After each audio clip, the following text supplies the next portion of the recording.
1, 2. We are the world. We are the children. The greatest artists of a generation came together to save some lives. Must be in a dream, huh? Hello. But we only had one night to get this right. Let's get this party started. Welcome to Rock Docs, podcast about music documentaries. Brought to you by Treble Media, treblezine.com. Check them out. They're cool. Music writing. All good. We love it. And I'm David Lizabram, here with my co-host, Andrew Keats. And we are joined by nobody. It's just us. Old school. Yeah. This is what the people demand, I think. I don't know what they demand. Well, people out there. Been light on demands lately.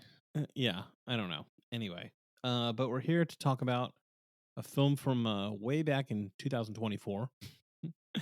The movie is The Greatest Night in Pop, about the making of We Are the World, directed by Bao Nguyen. Probably pronouncing that wrong, but that's par for the course around here. Released on Netflix. And yeah, it's the hot topic in music docs these days, I would say. Usually we're not topical at all and we miss things when they happen, but we're trying to jump on a trend here. This one definitely grabbed a lot of, typical non-music doc watchers' attention. Yeah. What do you think? Why is that? Do you think it's just I don't know. Well, I think it probably has a lot to do with us listening to and talking to people of our age bracket. Yes. Who, okay, for whom this is a sort of down the middle. Like, is it cheesy? Is it just good, fun nostalgia? There's probably a musician that you really like that's involved in it. There's sort of a lot. It's got its leg in a lot of different pools. Right. Like if you're a huge Al Jarreau fan, this is for you. You're gonna be disappointed. Pointer Sisters, they're in there. You won't know it, but they're in there. Mm-hmm. Yeah, I guess so. I don't know if the kids, so to speak, are hip to this one, or if it's really just the middle-aged and elderly among us who are into it. I don't know. It's hard to say. Yeah, I don't know. I don't know. We're gonna crack that one. I think my podcast listening behavior and my Twitter following behavior is probably a bit skewed to music critics between the ages of 38 and 50.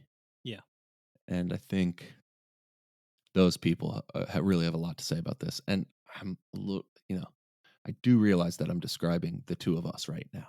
That is, well, I'm not sure I would call us music critics because podcasters, just podcasters, in that age range. This is a little bit of a tangent, but I guess I would say like podcast, like if you just have a podcast, do you count as a music critic? I'm not saying you and I, forgetting about you and I. Just I'm saying like if you write if you write books or you write on the internet or for a newspaper or a magazine, you're a music critic about music, right? For sure. You get that, like it's sort of like porn star. Like you don't have to do a lot. You do once. You get that for life, right? But I don't really hear people saying like so and so has a podcast, therefore they qualify as a music. When we're looking at the world of music criticism, are people going, hey, but look over at these, I don't know, Joker men, whoever.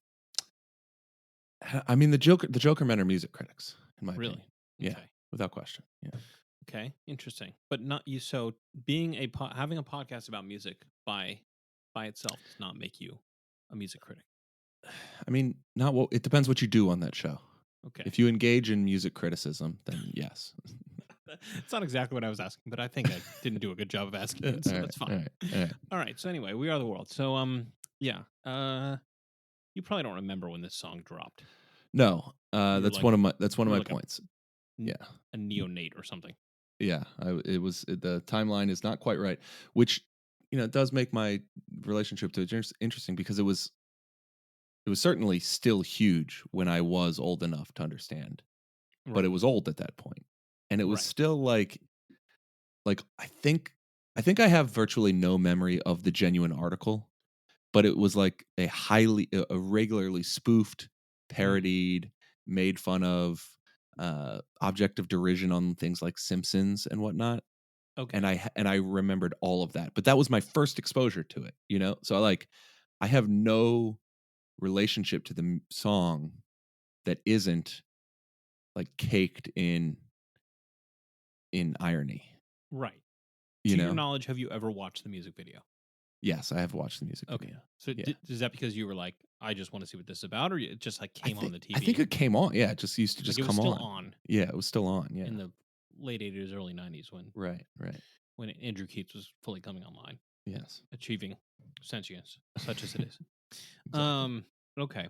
But yeah, no, I was 2 years old when it came out. So I don't remember. I didn't watch it when they first debuted it or listen on the radio when they well, no, I might have been in the room while that was happening. Yeah, I don't have a specific memory of it dropping, although I like remember it being a huge deal. I mean, I was certainly like, I was 9, so I knew it was. I mean, it was hip. Obviously, I knew what was going on in the world. Yeah. You couldn't put one over on me. Yeah. No, I mean, I was interested in music and knew a lot of these artists and stuff. So, I saw it. I remember seeing it. I remember it being a big deal, but I don't remember specifically like the day it came out or something like that. But I'm fairly sure I did have the cassette.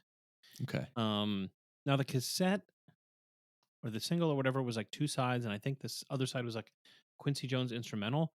I seem to remember having a like full length cassette where they like threw a bunch of other songs in there from Okay. these artists. I don't, but I haven't like that just kind of popped into my head. They just I don't like know if that actually existed. asked various studios for another song that they could, license or whatever for something. Yeah, something like that. So it had like, whatever. I mean, it was certainly the era of compilation CDs, whether soundtracks CDs.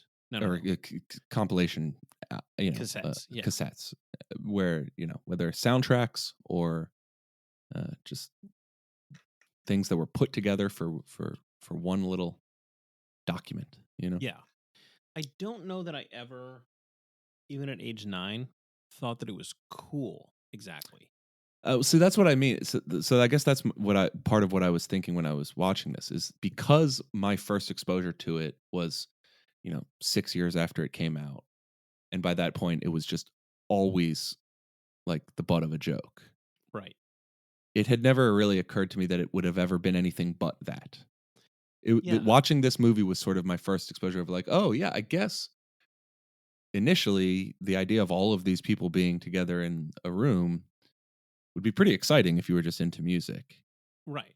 And it was only over time that like, the We Are the World part of it became sort of like a stand-in for something that's corny, something that is like very self-righteous almost. Right. Sure. That sort of stuff.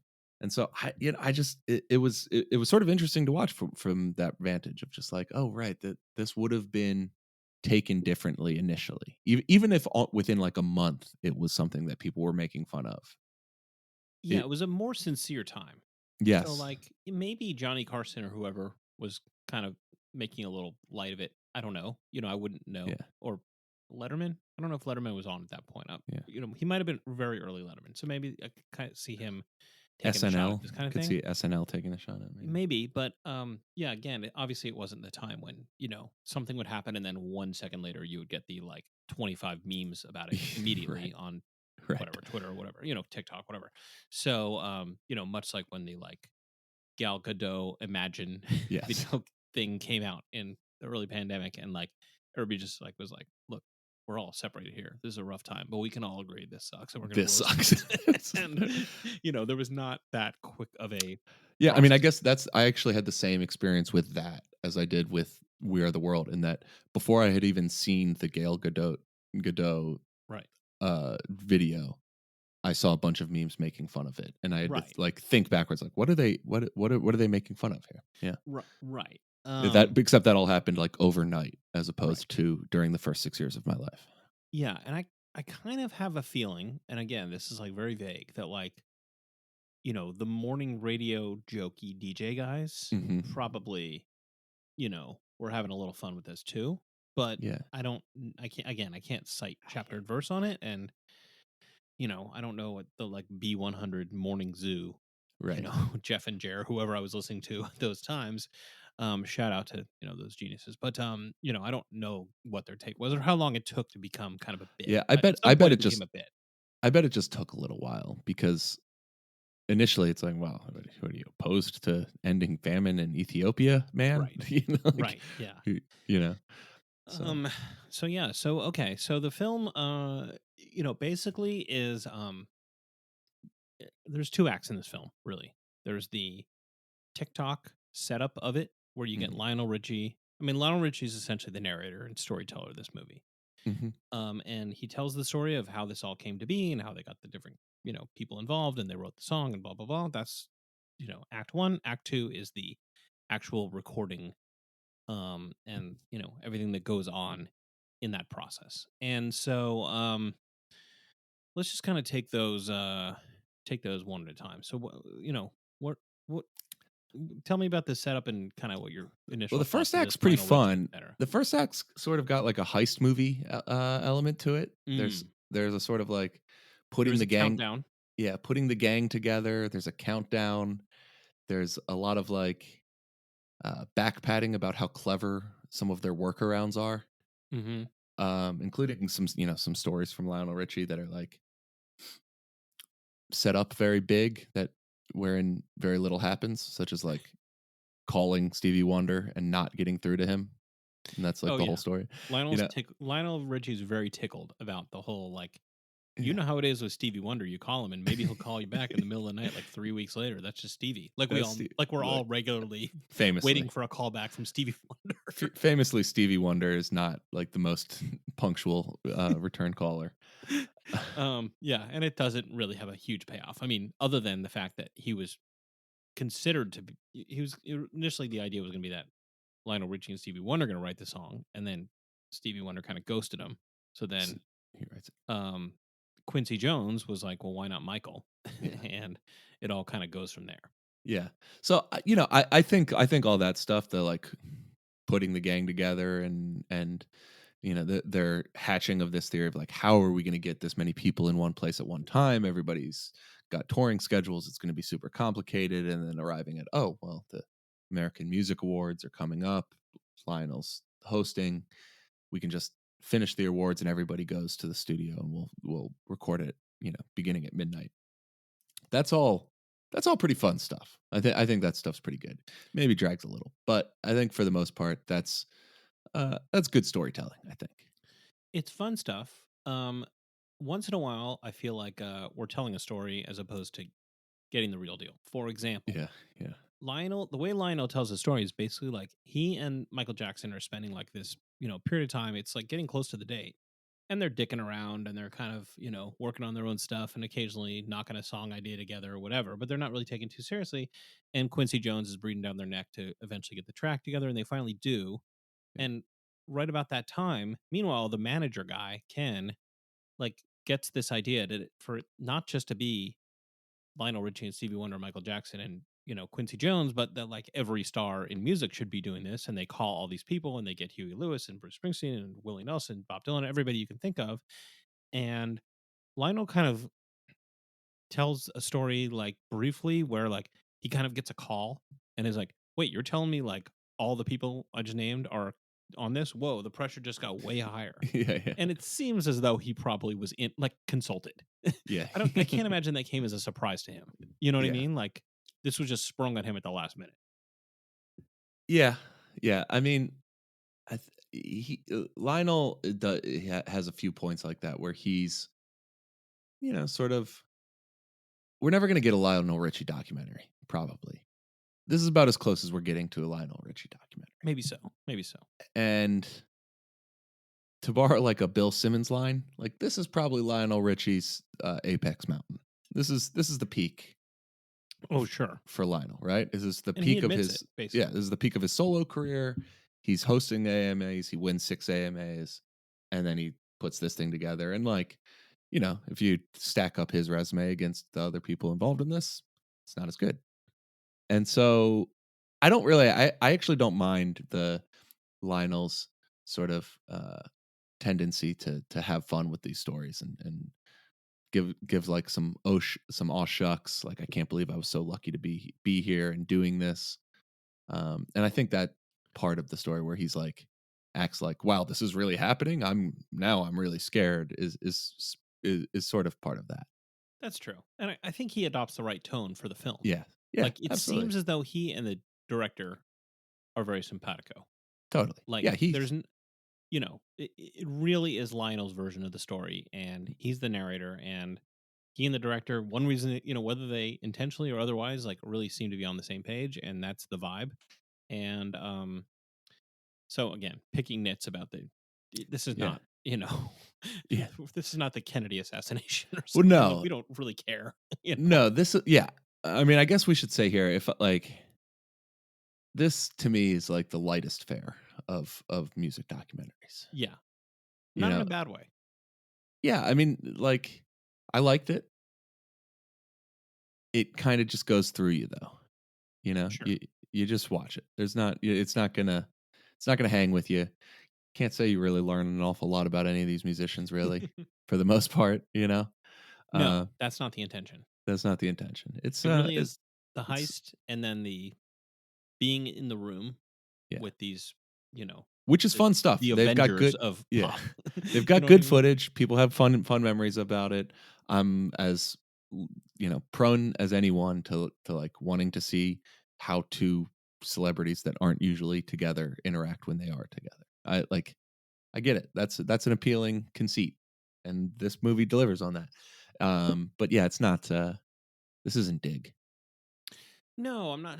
Okay, that's fair. I mean, I'm not trying to blow it up to be more than it is. Sure, Like, no, people I have been know you're not. asking me about it. Like, Oh yeah, people because and it's because it falls right, and I don't mean to be crushing it here, but like it falls right in that sweet spot of like, oh, do you want to watch this? Oh yeah, I could watch that. Yeah. And it demands almost nothing out yeah. of you. It goes down real easy. It goes down real easy. There's it's broadly appealing, like the song, like much as Bruce Springsteen describes how the song was written. Yeah. To be broad enough to accept like a little bit of what everybody's going to do, and that's Right. sort of a requirement of a song like this. That's a requirement of a movie like this, and they do it. Yeah, exactly. Yeah, I mean, in our capacity as world recognized experts in music documentaries, Sure. I'm sure you, just like me, Mm-hmm. anytime something like this comes out, Yeah. people in your life are going to ask you about it, because it's like, oh, Yeah. Andy likes this, these music documentaries. He keeps telling us he has a podcast about it. He won't shut up God about knows these. why. He won't shut up about these stupid movies. So, and hey, dumb have you show seen this about one? them. So, yeah, people have been hitting me up about this. Yeah. And that's basically what I've said. I'm like, yeah, it's 90 minutes, goes down easy, it's fun. Yeah. You see a lot of famous people. There's some good bits that Yeah. you'll chuckle at. My wife, who really has no interest in watching these movies with me, was like, "Oh, I could watch that one with you." Yeah, sure. Exactly. Yeah. Yeah. It's, it's just an evening's entertainment on Netflix. Yeah. And there's nothing wrong with that. Right. No, there's absolutely nothing wrong with that. Yeah. And it's, it they make it less about the like saving the world than yeah. I think it, you know what I mean? Obviously they talk about the, Harry Belafonte telling about the famine in Africa, and, this was an attempt to address it, and there had been the do they know it's Christmas, Band-Aid thing with Band-Aid with Bob Geldof, and it was like, well, maybe like people whose ancestors are from Africa should address this too, and that's kind of how Lionel Richie and Stevie and Michael and Quincy get involved, and then that's certainly part of it, and that also is like obviously part of the motivation. I mean, all the musicians who are interviewed talk about being involved in something that is meaningful to them. That's why they did it. Mm-hmm. So it's not like that's downplayed, but that's not really what the movie's about. And it's it really is the, like you said, like kind of a little bit of a heist. Yeah. Getting the gang together and then paying it off. So there's a lot of storylines within this the film. There's the Prince situation. Yeah. Is Prince going to come, which mainly has two elements. One is inviting Sheila E and telling her that she's going to have a brief solo. Right. And her eventually determining she's a honeypot. That they had no interest in that and she was being used. And so she leaves after after they've gotten down the big the big chorus. Chorus. And then the other part is like the Prince versus Michael feud, and the sort of how interested they are in the power of putting those two next to each other and singing together and what that Right. would say, because the feud was so real. And I would say that is probably the lowest stakes part of the movie, even for a low stakes movie, Yeah, because we know Prince is not in this song. right. So like Right. maybe if you've never heard the song, or you just don't know who was in it. Right. I could see like, you could go into this and be like, well, did Prince show up or not? I'm intrigued by this, but like they kind of assume or whatever. Also, if you know Prince at all, they're like, he's not Right. coming. Right. I mean, Yeah. Dylan does it, so that's weird enough. But Yeah. Prince and Dylan are very alike in that way, where they just would not We're not, yeah. really they're not interested in being part of the gang. Um, There's another like thread that they sort of I mean, they're not heavy handed with any of these like storylines, but there is the Cyndi Lauper or Madonna, yeah, and there's the one person wanted Madonna, the other wanted Cyndi Lauper, right. and they basically also just show that they show like that Madonna is standing with Huey Lewis at the end of the American Music Awards, and the press is asking Huey about whether he's coming to record this song, and Madonna's just sort of standing there awkwardly, and we know that she wasn't invited. Yeah, and that is not explained in any. There's no reason that's given that you had to choose between those why two. there was you had all didn't- kinds of people in this room. You know what I mean? They didn't go like, we can either get Willie Nelson or Waylon Jennings. They just Right. got them both. It's got him. You know what I mean? Right. They had Hall and Oates. So there's no reason. Why Choose a pointer sister. Choose one right now. No, they're all there. There can only be one. So there's no reason given for that. It's Yeah. just, and the reason why Madonna was not invited is not explained. And I don't know. I guess now some stuff has come out since the movie came out that like they kind of regret not inviting her. Well, which I get. I thought there was supposed to be a little subtext there, like, ooh, we kind of botched this one. Would have been nice to have Madonna there. Yeah. I mean, she's certainly the superstar of the 80s that is not represented in the song. Right. Yeah. No. Her and Prince. But Prince was like, they did everything they could to Right. in there. Right. Except he was like having tacos at 4 a.m. when they were calling him. He's like, no thanks, I'm having a margarita. Right. Which respect, to be honest with you, may not have been a bad move. Yeah, so there's those little things. They're treated kind of lightly. The like the thing about like they're recording the demo, Stevie Wonder just walks in the door and is like, hey, are we writing the song now? They're like, no, we wrote the song already because you didn't. And he's like, well, how come nobody told me? And Lionel's like, well, I called you 3 weeks ago and you never called me back. Again, it's not, there's no real hurt feelings here. This is a soft, if there was hurt feelings, this was a light one. And I would say the only people that the movie takes a little bit of a shot at, and probably fairly, 2 people, neither of whom are still here. The people who are still with us, they walk on water. It's fine. Nobody gets attacked. The 2 are Waylon Jennings and Al Jarreau for 2 different reasons. So, I mean, I would say probably if I'm going to remember one thing about this movie, is Waylon Jennings' line, which is so good. So okay, go ahead. So set up what happens with Waylon. Yeah. So, all right. So now they've got the whole group together in the studio, and we've gone through the whole thing of like, how are we going to keep this a secret? And we want to, we don't want any leaks and blah, blah, blah. And they get everybody together and they start recording, and, it's like now midnight. They have to get this done by like dawn, everybody's got to go catch a flight or do whatever they got to do. Yeah. And, Stevie Wonder's like, we should sing in Swahili. Well, Stevie Wonder is the agent of chaos in this movie. Yes, absolutely. You know what I mean? He is the Loki or whatever you want to call it. Yeah. He's the guy who is just, gonna shake things up a little bit. Here, the sense I had in this movie, and it was like unpleasant to sit through at certain parts, is that you're in a work meeting and somebody keeps extending the meeting by asking a question that's going to take things 35 degrees in the wrong direction, and just keeps doing it, and now suddenly you have to just sit there for that. And so this, like, Stevie Wonder multiple times is doing that shit. Is like, your position is that Stevie Wonder is the villain of this movie, the antagonist. So I will. Here's what I'll say: when he proposes that they sing in Swahili, and he doesn't have a particular idea about what that should be, he's just decided here in the middle of recording Right. You've got that the they should 50 add biggest stars in music. with 50 people singing at once, and it has to be in unison because they can't do complex harmonies. Right. That they should just introduce a line in Swahili, a language that is not spoken in Ethiopia. Right. When that's explained to him, doesn't phase him. He's Because we can unfazed. do that language too. and the entire thing is obviously about to fall apart. You Right. can see the the children's soccer game where like no one's paying attention to the ball anymore, and the cluster is getting wider. Everyone is falling. They're moving off of the risers. They're talking. People who are trying to sing or come up with something that's going to satisfy Stevie can't hear themselves. It fills me with so much anxiety to feel like what it would have been like in that room, and I know what I would have done if I was in that room. And it's leave. I would have walked away. I would have had to get out of there just because of the discomfort of that much uncertainty happening at once.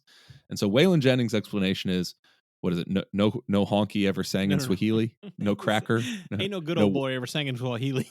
ain't no good old boy ever sang in Swahili. Which is, a true statement, if ever there was one. These days, we might actually like appreciate him for checking his privilege and recognizing that it would that it would be inappropriate for him to do so. Waylon Jennings surprisingly woke. Yeah, but if you wanted to like be uncharitable and take it as like he was opposed to this whole endeavor, like I would just say that I see him as a person who was experiencing the acute anxiety of a room that was falling apart and losing its sense of purpose. Yeah. And how miserable it is to be in the middle of that. Yeah. That's true. And the funniest bit is that there's no recording of him saying that. It's one of the like crew people who was there, like the guy filming or the audio person who's like, I heard him say this. And then they start and Waylon Jennings has never been addressed in this movie before. He's there, he's in the background, but it's not like, oh, and we got Waylon Jennings. Well, he's just there. And then, so then Quincy, I think, says, and then like Waylon Jennings walks out. We lost him, and then they start playing the theme from the Dukes of Hazzard. Yeah. Just a good old boy. Yeah, it's like that Waylon playing him off with his theme song. Oh, so good. So, and that's like probably why he was in that room, because that was a huge show at the time, and he was the voice of the Dukes of Hazzard. Oh, them Duke boys are at it again, Yeah. That's a great. That's ain't no good old boy ever sang in Swahili like that. I'll never. Yeah. That one's gonna stick with me. Yeah, it's good. It's good. Um, And then Al Jarreau, they're going through and they have these sorts of within the verses where each person sings like 5 words. It's not even a full line, or maybe a full line. And it's supposed to be that you can distinctly hear each of their specific vocal styles on each section. And when they get to Al Jarreau, it's just like a disaster. He can't do it. And then they explain that it was because he was drunk and he really wanted to start partying. As soon as they got to the party or got to the thing, which my wife and I were watching this, we're like, man, these people just came from an award show. Right. What a bummer to walk right into the studio and not be able to like celebrate it all. And I guess they sort of established that they went over the cause with everyone again to sort of give them a sense of purpose. But yeah, Al Jarreau takes one on the chin here for having consumed too much wine. And no, what? Do you believe the movie is asserting that everybody else in this room was not drinking and only Al Jarreau and not partaking of any substances? Yeah, well, they have like 2 shots that they use on a loop of like wine bottles. There's a can of beer at one point, like standing on something, but like, I mean, you don't see the obvious... Also, plenty of musicians have managed to record while consuming beverages. In the past. I'm just saying. You're saying nobody took. I mean, first of all, what's your flesh out your theory here? My theory here is that everybody was on tons of coke because they've it's late at night. They've gone to this award show. They partied. They've done all this stuff. Now you see them for 8 hours in the studio working hard. And I know that's what they do, and they're night people. Mm-hmm. Like Lionel Richie says, like, my whole life started like at 1 o'clock in the morning. I'm a night person. But nonetheless, like, you're telling me none of these people needed a little energy boost. Okay. And there was not a little sharing of Yeah. you know. Okay. Well, I don't want to come across as naive. They might have been partying quite a bit. I think controlling a room of 40 people, if they are all on drugs, would have gone even worse. Would have gone even worse than this. Fair enough. But so you're saying then the fact that Jarreau couldn't the stand-in because he's no longer here to defend himself. Okay. And obviously, yeah, he did get a little sloppy. But if you go through the however many hours of footage there is from this evening, could you have found somebody else who's botching seeming a little rough or botching a line or maybe had one too many, towards the end of the morning? Yeah, it was 6 a.m. Yeah. Probably could have done it. And Al's not here to defend himself, so I don't know. Okay. That kind of felt like a little bit of a shock. But hey, whatever. Okay. I mean, if they'd cut out that whole part, like explaining that Al Jarreau was drunk, like I think it was it was used to build tension about Huey Lewis's inability to practice his line because he was at the end and he was very nervous about whether he'd be able to do it. Yeah, that's true. But you could have done that another way. It's fine. Yeah, exactly. I was just like, why do we need poor Al Jarreau getting knocked? First of all, I mean, I don't know a whole lot about Al Jarreau, but like he had that like a velvety, resonant, deep voice, but his speaking voice was kind of like high and squeaky. Yeah. It's like, how did that happen?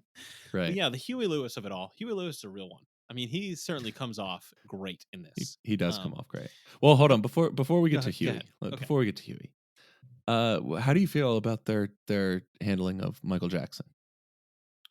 He's like, so first of all, it had never really occurred to me how much until I watched this movie, because I had never really given much serious consideration of this song besides its role as a punchline. Like it's basically a Michael Jackson song. Yes.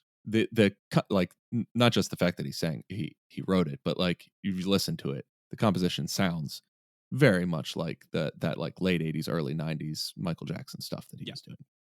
Very much, right? But for one, Lionel peppers in a number of amusing anecdotes about Michael and his animals, particularly. Yeah. He's scared of the snake. He doesn't want to pet the chimp. Lionel does his pretty funny little Michael impression. Oh yeah. And then he talks about how he when he's surprised by Michael's snake, he's like, "I've seen this horror movie. It doesn't turn out well for the brother." Yeah. And so like, because at the beginning we get a lot of like, it's Lionel and Michael trying to make this song happen while no one else is especially worried about it yet. And then while everybody else is at the award ceremony, Michael's in the studio with Quincy, just laying down vocals and trying to make sure it sings right and helping him out and like seeming very earnest about wanting to make sure it sounds good and talking to Quincy and asking for reassurances and stuff. That there's a sort of lengthy attempt, I think, to cast Michael in a good light as a guy who stepped up to the plate for this thing. Yeah. And maybe didn't get the credit he deserves for it. I mean, at the time, as a kid who was way into Michael Jackson, this whole thing was a Michael Jackson joint to me. Like, this was part of the Michael Jackson extended universe as a kid. Right. And, like, I probably don't even, like, before this movie came out, and I had not thought about We Are the World in a long time. If you asked me, like, who wrote the song We Are the World? Yeah. I knew that there was a collaboration, but I would have said Michael Jackson and, I don't know, maybe Stevie Wonder. So, like, Yeah. I don't think I would have known Lionel Richie was this heavily involved. Maybe I would have, but, I don't know. But it was clearly a Michael Jackson thing to me. Right. And a Michael Jackson product. And well, and he does so much stuff like this from this point on. Yeah. Right. This was kind of the beginning of Michael Jackson here to save the world. Yeah. Like, he bought this whole thing and never wavered from it. Now, I will say the footage in the movie of Michael laying down the demo and then laying down the like basic tracks that day before they came in. Yeah. And working with Quincy, and Quincy is, you see Quincy producing him, Yes. like the way they did Thriller and all that stuff. But like, Right. I don't think there's footage of that. But Yeah. here you really get Quincy like going over line by line and like inflection by inflection, and Michael Jackson taking the direction Yes. and saying, okay, let me do that. Okay, yeah, I can do that, etc. And seeing how they shape a vocal. Yeah. And I mean, just the voice. I mean, Yes. it's yeah. It's just he's sort of like one of these people where it's like, I don't know, if you see highlights of Gretzky or something once in a while, you're like, oh my God, I like forgot that even existed. Yeah, exactly. That's exactly right. Yeah. Yeah. And it's and even the awe-inspiring. writing of it, that like that him and Lionel are writing it, and he says, well, he doesn't play any instruments, so he just hums his ideas. Yeah. And then Lionel would take that, and that's how they built the song. When I was in law school, I think it was my copyright class, and the professor, this was like the late 90s, early 2000s. So the professor brought in one day a tape, and he was telling us about a case that he was involved in, my professor, that involved Michael Jackson, where somebody had claimed that they wrote or should have gotten writing credit on one of his songs. I think it was The Girl Is Mine. I'm not 100% sure. One of those songs from that era. Uh-huh. And so the professor brought in the tapes that they had used to prove that Michael wrote the song. And it was just the, cassette tapes. And it was exactly that. It was just him just off the dome, just coming up with the idea of a song. And like, we were all sitting in class, like in shock that we were hearing this. And it was, maybe this is like all on YouTube now, I don't know. But at the time, you just couldn't get it. Right. And it was just piece by piece. He's like, okay, the bass should go like this, boom, boom, boom, boom, boom, boom, boom. He's like, okay, but then over that, you could have a keyboard that goes like, and it was like absolutely clear that he just had that ability to like be an orchestra. Yeah. You know what I mean? Right. And hit every single note at every range, and the drums and the percussion and the whole thing. And it just all came together. And, they played that in court, and the jury was like, yeah, you didn't write the song, clearly that you can hear Michael writing it right here, and so this reminded me of that. But now we all got to see it. But yeah, it's pretty stunning. I mean, like honestly, like if it had just been a Michael Jackson song without the other 48 guys, like that also probably, it still would have been a hit. It still it also probably would have been better. Well, yeah. But yeah. Well, here's another thing they say when they, so they book Bruce. Yeah. And somebody says, well, now that you've gotten Bruce, you could call Bob Dylan. And it cuts to somebody saying, mid 80s was maybe not the best period for him. Counter offer, it was exactly the best period for him. Yeah, and they first they're like, well, everybody knows Bob Dylan is like the person who cares the most about like politics in the world, which is like he hadn't been that guy for 20 years. That's not true. Number one, not that he didn't care, but he like was long since the times they were changing guy had been long since retired. Yes, and then it shows a clip of him then in the 80s, and he's not doing Joker Man, he's doing Slow Train, I think. Serve Somebody. Yeah, you got to serve somebody. And it was like yeah. kind of saying like, it was meant to say like he was in a low point. But I was like, you're playing, you got to serve somebody? Yeah, that's I know. Like better than any of these other Jokers are doing. Yeah. Like, I don't know. Maybe his best song. Yeah, seriously. Come on. Tell me Al Jarreau, a better song that you got to serve somebody. Yeah. I mean, obviously Bob is, the avatar for a regular person in this movie, because every group shot you get Diana Ross and Smokey Robinson and all these people just grinning and having the time of their lives, and in the middle of it, and they placed him right in the middle. Dude, every single like whether it's commented or not, is every single shot is Bob looking more awkward than anybody has ever been in history. Dude, I felt for him so fully throughout all of that. It is so unbelievable. Yeah. I mean, and it's not like necessarily that he looks bored. I've heard people say that he looks like bored or uninterested. No, definitely not bored. No, he looks uncomfortable. He looks like unsure of himself and like he doesn't know how to do it, and intimidated even. And he doesn't smile at any point that they show us until the very end. the very end with Yeah. Stevie Wonder. That's it. Yeah. It's the first time he smiles. It's when Stevie Wonder pulls him aside and does a Bob Dylan impression. Yeah. And it like reminds him, he's like basically says, "Hey Bob, come over here by the computer or by the piano. You sing like this." And and then sings like Bob Dylan, and Bob Dylan goes, "Oh," and then he goes and does his solo like Bob Dylan. Yeah. It's and then and he and he's kind of like sheepishly grinning because Quincy's like, "That was great, Bob," and Bob's like, "Nah, it wasn't." Yeah. He's like, "No, it was really great. It was exactly what we needed." He's like, "Okay, thanks, man." Like he's really sweet at the end. He But is really sweet the at the entire end. time. Yeah, there's like shots of where you can see the entire chorus and somebody makes a joke and everybody's laughing, 47 people laughing, and Yeah. Bob's standing there in the middle, like, please somebody come in here and murder me. Yes, that would be better than Better having to than be this. here right now. Like, how did I get Yeah. into this?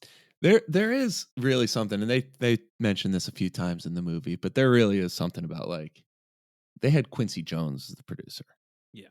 and it went a long way towards all of these different people listening and being willing to do what he said and to fall in line. There was no one was going to tell Quincy Jones like, "Do you know who the fuck I am?" Right. Including Bob Dylan. Yeah. Bob Dylan really wanted to please Quincy Jones. Yeah, it's amazing the like pull that guy had at that time, and rightly so. Of course, yeah, absolutely. And boy, you see Quincy earning every second of this. I mean, Oh, he yeah. works so hard. He is not at a party. He is grinding. No, he's not there to have fun. No. He's also not like giving people a hard time, really. No. Like he's just affable. working. He's just working really hard. Yeah, He's the hardest working person in the room. Yeah, he's like determined to make this happen against all odds. And you really do root for him. In that way, he's the hero. Like you're rooting for him to pull it off. While the night's counting down, did you find yourself like thinking of back doors where you're like, well, okay, we could send everyone home, and then you could fly people out again to do like a little pickup and do do their extra stuff. I mean, I guess in those days you really could. I mean, I suppose you could record things remotely.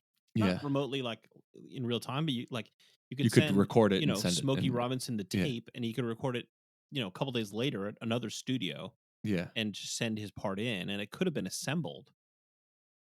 But I think that would have been a lot harder to do in those days, and it was really, and they wanted the video of it. You know what I mean? Yeah. The video Yeah, was they a big did want part of the it, which they don't really address that much. But the fact that this was made for MTV, for Yeah, I mean, whatever. Lionel says at one point, like, we were recording a music video and a song at the same time, Right, exactly. which So- made them all sweaty because they're under stage lights. Yeah, and I believed in the stakes of that it had to get done that night. I don't know why. Like they all just No, I did too, but I'm like decided that was in what my it was. stress, I'm sitting there imagining what I would be doing, which is like maybe there's another way. Maybe there's another way to make this thing happen. Maybe Quincy did think Yeah. that at some point, but he, you don't see it in the film.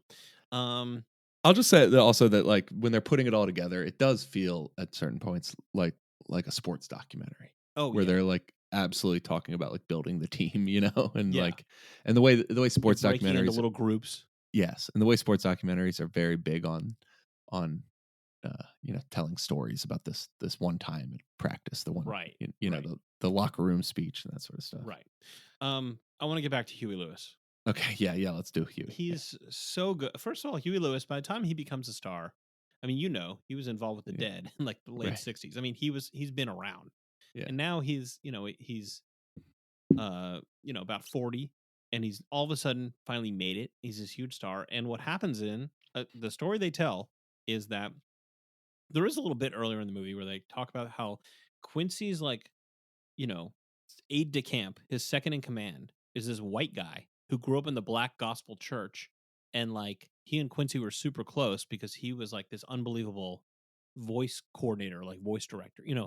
And so like when he got the assignment, he like listened to records of everybody, and he knew what notes they could sing the best. Yes, and he would assign them their parts of the song based on that was kind that I don't know stuff. if That that's stuff's interesting. awesome. That Yeah, stuff's okay. awesome actually. When he says like we put Tina down low because she sounds so good in that in that low range. Right. And then Steve Perry. and they underscore each of his sections by playing one of the songs from those musicians. Right. It says, He says like Bruce has that low grovelly voice, you know. Right. Yeah. Oh, that's another thing I wanted to say. I keep drifting off from Huey Lewis, but I'll get back to it. But that is one thing I want to say. It was about this movie. Like, I couldn't figure out. They have like prominent clips of like everybody's biggest song. Like for Yeah. Bruce, they're talking Yeah. about Springsteen. They're playing Born in the USA. They're playing Dance in the Dark. You know, they're playing everybody's big hits. Yeah. And I don't like either all these artists or like are so proud to be involved with We Are the World 40 whatever years later that they, you know, gave a deal on the, you know, on the licensing, or Netflix paid a fortune to Yeah. like put clips of every hit from 1984 Yeah. into this. And I don't know, you know, but the movie would really suffer if it didn't have that. It really does Oh, help. Totally. You want to take a little tour through the music of all the people in the room. Right. Yeah. Especially in that one section, because it's like that guy's doing like a fantasy draft. Right. Exactly. He's like Kenny, you know, Kenny had a really smooth voice. That would be you Right. could put that right after Bruce's hard grovelly voice. And Right, it's yeah. like it's great. Yeah, Good it stuff. really makes it work. So, okay. So what happens apparently is that there was this part of the song that was picked out for Prince, but then when they finally decide Prince is really committed to his margarita and he's not coming, then they're like, well, who's going to step in for Prince? And somebody goes, well, Huey Lewis. And You like, know, he has such a good voice for a solo. yeah, and when that happens, I'm like, really, Huey Lewis? But then like, it's not wrong. Like Huey No, Lewis is it's a powerful voice. yes, he does. And the way he sings it, you hear, yeah, it makes sense. I don't. Whoever's idea would that not have was thought a of good that. one. It's just not one that I would have immediately jumped out to me based on Yeah. everybody who's in the room. Because you had other people in the room who were big stars and Mhm. singers who did not get a solo. Yeah. So it's not like Huey Lewis was the only guy there that could have done it. Mhm. Like you had all of the Jacksons in the room. Like it's not mentioned at all that all of Michael's brothers are Yeah. also singing and they're in the room together. It's Yeah. not relevant. But you've got the Pointer Sisters. You got all these big singers. You know, got Harry Belafonte who like kind of put this all together and was like a big star on his own. He doesn't get a solo. Yeah. So you know, Dan Aykroyd. So, but you know, okay. So Poor Huey Dan Lewis, Aykroyd. and then not only that, then what's her name? Betty Davis Eyes, the blonde woman. Anyway, Kim Carnes. Kim Carnes, She that's sings her part, and they're like, why don't you guys all do a harmony there? And so all of a sudden, like Huey is like, you're telling me on the spot I have to come up with a high harmony that's Yeah. out of my range. To Yeah, he's sing like, with that's not really a Dionne good Warwick range and for Kim- me. Like, you know what I mean? And he's like, I'm scared shitless, you know, and his narration is great, you know, and Yeah. and he really delivers, and it is kind of a winning, Yeah, you know, and fun moment. yeah, and as you said, I don't think he's being. I don't think he's showing false humility. I No. think that's really what was happening in his head. Yeah, It- you really buy that. Like he Yeah. was like looking around, like, is this really happening? You know. Yeah. All right. So who else jumps out at you? Well, how about Paul Simon just Yeah. sending a stray at John Denver? That was a good line. That was a good line. So they all get in the room together and they say, "Well, you know, if somebody bombs this place, John Denver's going to be back on top." Yeah, that's a good one. Some It's really Paul nephew of Simon's, John really nephew Paul of Simon's John only Denver. moment, other Yeah. than when he and When he sings, it is. There's a few moments where like you're seeing them lay down each of their solos, and it's just a reminder of how different all their voices are. Yeah. And how interesting an idea it is to put this many talented, you know, Yeah.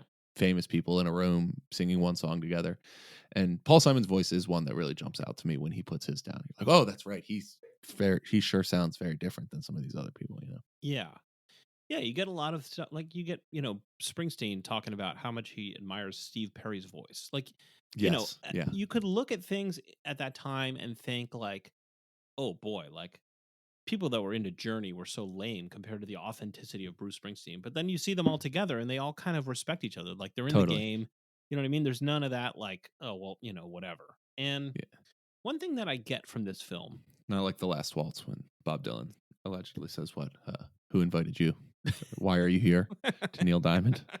Well, one thing you get in this film that I think is in the rock and roll world nowadays is kind of I don't know. It's not given the same kind of respect that it was at the time, is Mhm. professionalism. Yeah. Yes. Like when these people are doing their solos, you see that they are pros. And like some Yes. of them may have been like Bruce may have been a little put off by the song and the whole thing, but like when it comes time to do it, they got to do it. And like Yeah. Bruce, I'm thinking about this. He grew up singing in bars, Mhm. and like if he wasn't going to entertain the people in that bar, he wasn't going to eat that night. You know Yeah. what I mean? Like you've read his book, whatever, that's Yeah. his story. Yeah. And he couldn't be precious about it. Like he was Mm-mm. authentic about he worked really hard on his music and his image, and he obviously takes that all very seriously, but at the end of the day, when it's his job to get up on the mic and deliver the goods, he's going to do it. You know Yeah. what I mean? Like he's not going to half-ass it or be too cool for it. You know what I Yeah. mean? And certainly all these people like Dionne Warwick from an earlier time, that they grew up in like an earlier showbiz, Right. and the Motown people, they were all trained. I Yeah. mean, they talk, Lionel talks about like how they were all, taught these things. So Diana Ross and them, they have that background. Yeah, all the you don't- Motown people have like a real camaraderie in this movie that's Yeah. really interesting, and Yeah. they a familiarity with each other that they came up together basically. Right. And they really did. Like, Mhm. not only were they all trained together, but like they all played together in these Motown reviews. So like Mhm. them all getting together and singing and being involved in something like is less foreign to them than to some of Yeah. these other people. But all the people in this, who are involved, and so like, if you hear the song and you hear like Cyndi Lauper come in with her little bit, and she kind of goes that yeah, like before she sings her song, her line, it sounds like an improv, but in the movie you see her do that exact same bit like Yeah, 5 yeah. times, and Yeah. like she clearly is like doing the Cyndi Lauper thing. She knows what she's there for, Yes. and you want to hear Cindy do her kind of vocal scat thing, Right. and she's gonna, even though she has like 1 second of the song to sing, she's gonna give it to you, and she's Yes. gonna nail it every time. And again, it's And they're all it doesn't destroy the illusion. no, yeah, and they're all very respectful of Cindy too. Oh They yeah, they all really like her voice. I think that- everybody. I don't think anybody could deny Yeah. that. Even though she was like a new person on the scene, Right. that she was. She. It's had almost the goods. other way. Like she was a new person on the scene, and they were like blown away by her. you know? Right. Right. She's coming to eat their lunch. Yeah. Yeah. So yeah. So I mean, probably the movie ends on such a great moment, and the sweetest part of the whole thing is Diana Ross. Yes. Yes. And they do all the solos, they get it all done, and everybody's leaving and saying good night, or it's like whatever, 8 in the morning now, and everybody's and like Diana Ross just sitting there. And was it Lionel Richie who goes up to her? I think it was, Yeah. or Quincy. No, I think it was Lionel Richie. Is like, oh, what's going on? Like she's crying. He's like, what's going on? She's like, I don't want this to end. Yeah. Like it's such a beautiful moment, and I wish that she was interviewed. And it's a little Yeah. weird who is and who isn't. It is. And I guess it's just, look, you're not going to get Bob Dylan. He's not going to go and start talking about We Are the World, right? Some of these people are no longer with us. God, I wish he would. Please.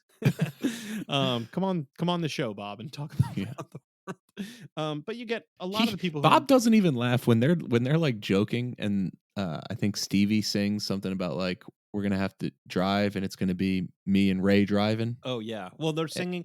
They bust into Deo as a Deo, tribute that's to, right. For as Harry Belafonte, and like Stevie improvise, freestyles a line about like, we got to go home, and me and Ray are going to drive you home or something. Yeah, and everybody cracks up. Bob does not smile. No. They're on the risers. He's surrounded by people who are cracking up at Stevie Wonder making a pretty good joke. Yeah. Yeah. About him and 2 Ray in the morning. at 2 a.m. to honor Harry Belafonte, and he does not even come close to smiling. A joke about 2 blind guys driving. It's just gold. That's good. That's a good joke. It's a good joke. It's a good one. They do say look. There's another part here. We don't need to get too far down this conspiracy theory, but okay. When Ray says, "Where's the bathroom?" and Stevie says, "Follow me, I'll take you." And somebody goes, "It's the blind leading the blind." Somebody is blind leading the blind. No one says what they should have said, which is, "How sure are we that Stevie Wonder's blind?"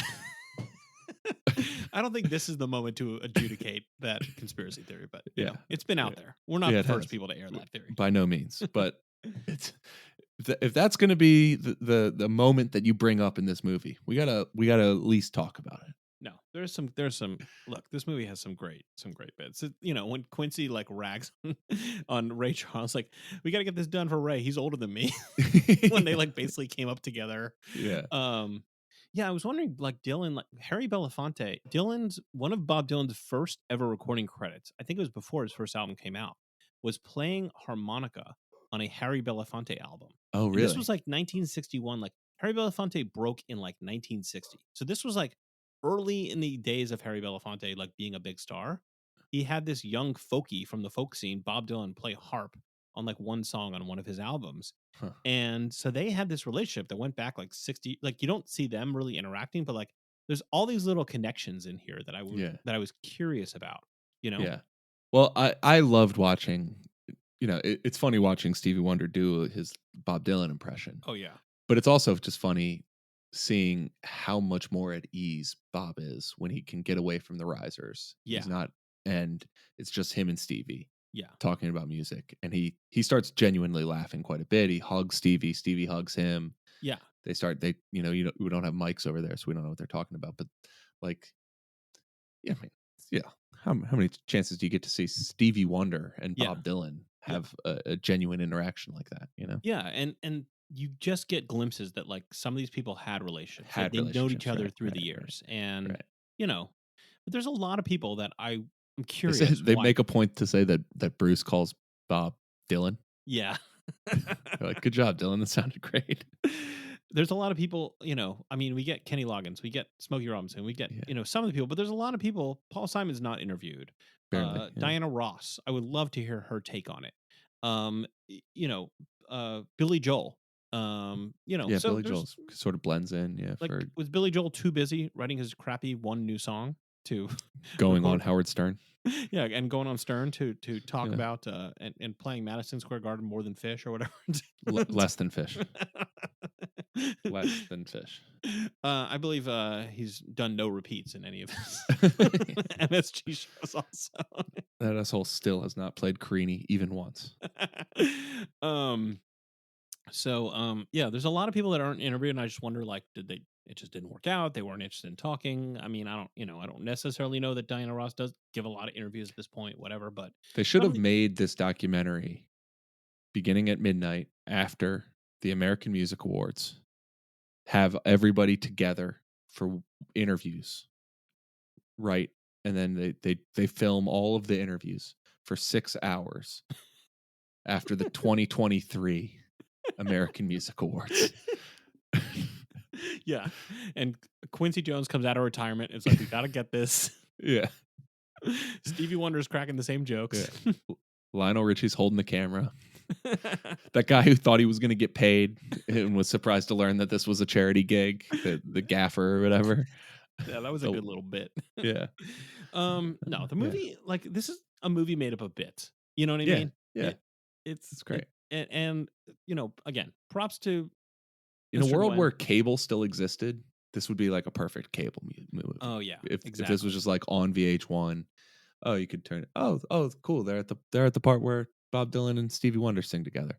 Yeah. Be perfect. Yeah, and maybe in the future we'll look back and say, like, oh, remember the era when like all the streamers like Netflix were big and they were cranking out, music documentaries, whatever, and there seemed to be one every week, and they're all kind of following the same formula. I mean, this will probably be one of those, but again, it has a lot of charm.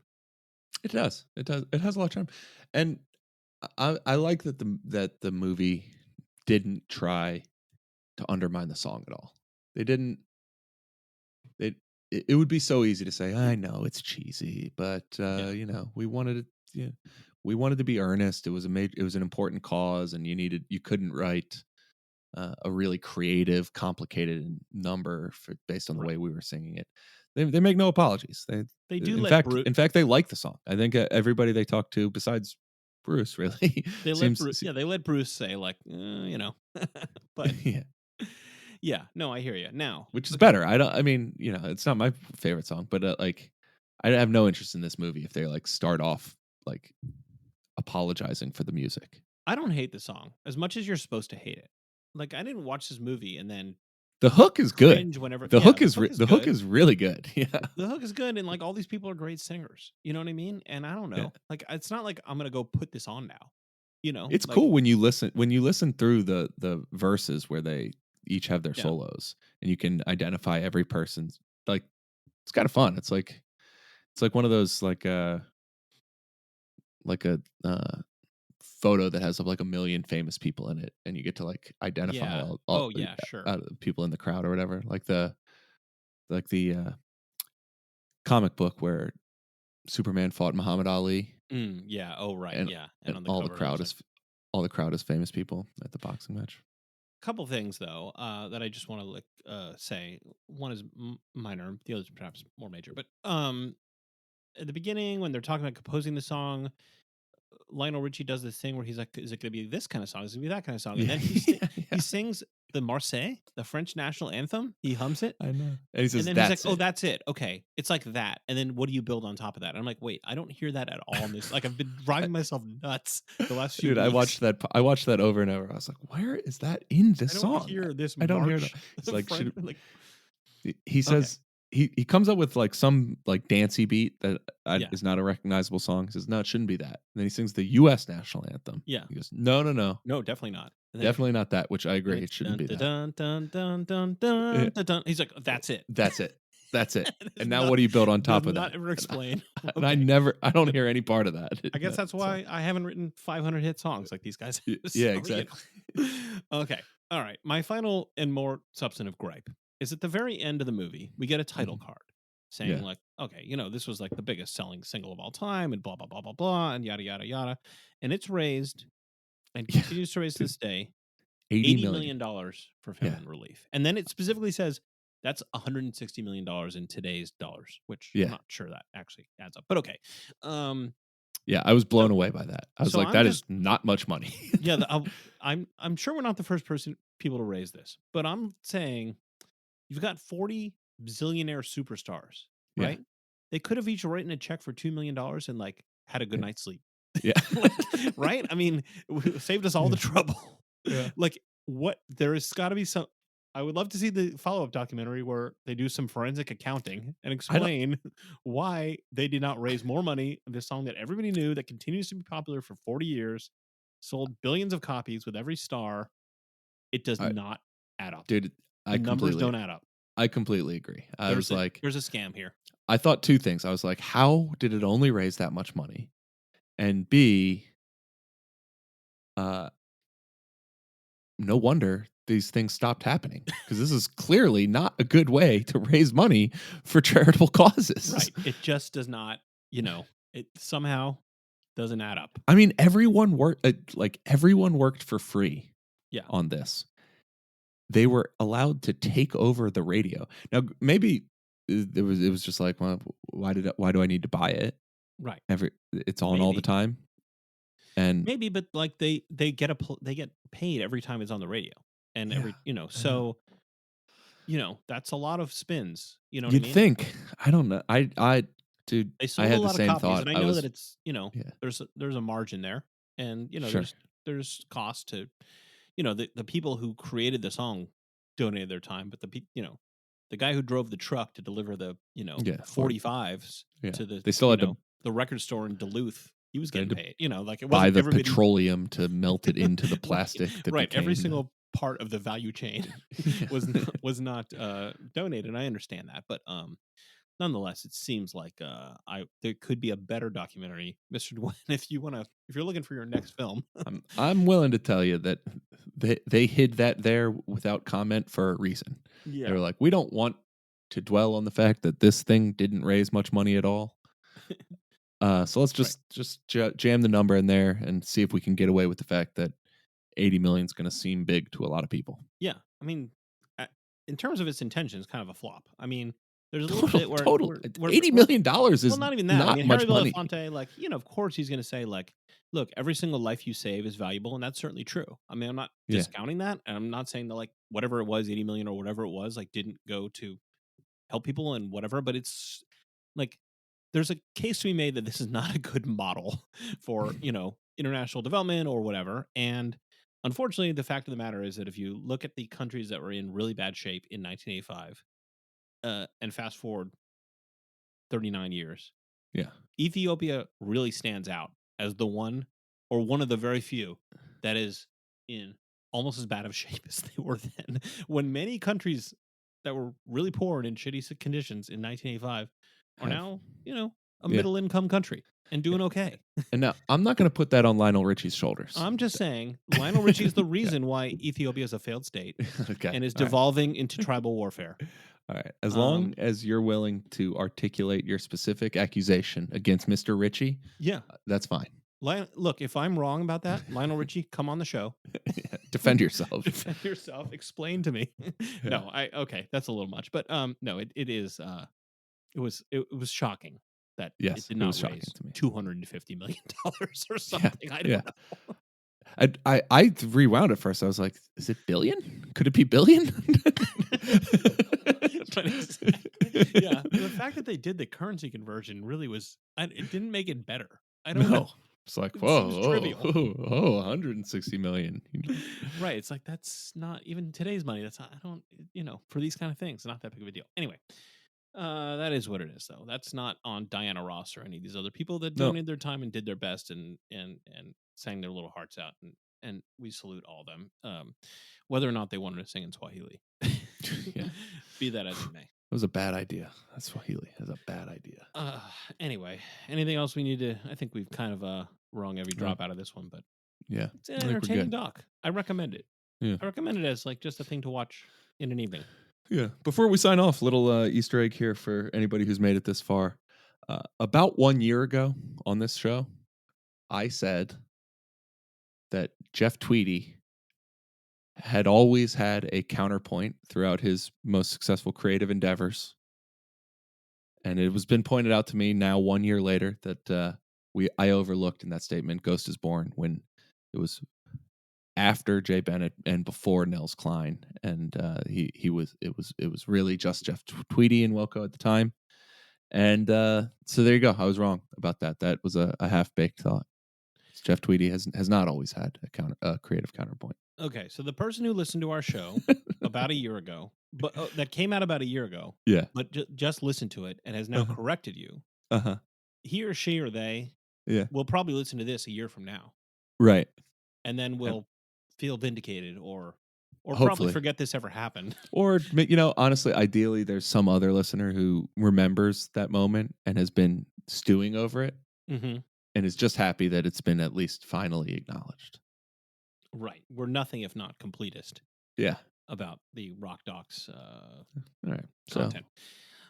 Good. All right. Okay. Well, So we might be able to erase this correction from this podcast, but maybe not. We'll see. No, it's good. This is gold. All right. Anyway, thank you for all of your work, your charitable work trying to save the people of Africa, Andy. Yeah. Yeah. I've done much less than Paul Simon. And Dan Aykroyd. This podcast episode raised $80 million. $80 million. Little known fact. Yeah. You're welcome, world. We've done it. All right. Thanks for listening to Rock Talks. I received this call from Harry Belafonte, and he wants to do some kind of a song for famine relief in Africa. Basically, what he said was, I need you. We just thought we'd pull together as many artists as we could and figure it out. It was just a wish list. He said yes without knowing who was going to be on it. Bob Dylan, Stevie Wonder, Paul Simon, Cyndi Lauper, Bette Midler, Billy Joel, Steve Perry, Willie Nelson. I think we have Tina, Sheila E. Diana Ross. Everybody was there.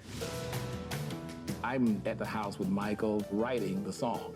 He hums every part. Tapes and tapes of just layered and layered of him humming. There was tremendous pressure. Stevie wouldn't call me back. And the recording was in a couple of days. We now have a template with mumbles and no words. What do we want to do? We're talking to the world, so we have to talk this out. It seems so natural to say it. Okay, guys, listen. On some of the camps, you see 15 bags of flour for 27,500 people. And it's that we're here for. So thanks a lot, everybody, and let's hope it works. Everyone having a great time, and then the reality of why we're here, you just kind of go, wow. We'll start chopping wood. If we stop for a minute, this thing's gonna be chaos. Again for me? I don't want to open a can of worms. From that moment on, I was nervous out of my brain. People didn't know what we were gonna be doing. There's really no excuse. There's a full-on fight going on. What am I supposed to sing? The clock is ticking, and we had so many disasters coming. Man, are you kidding?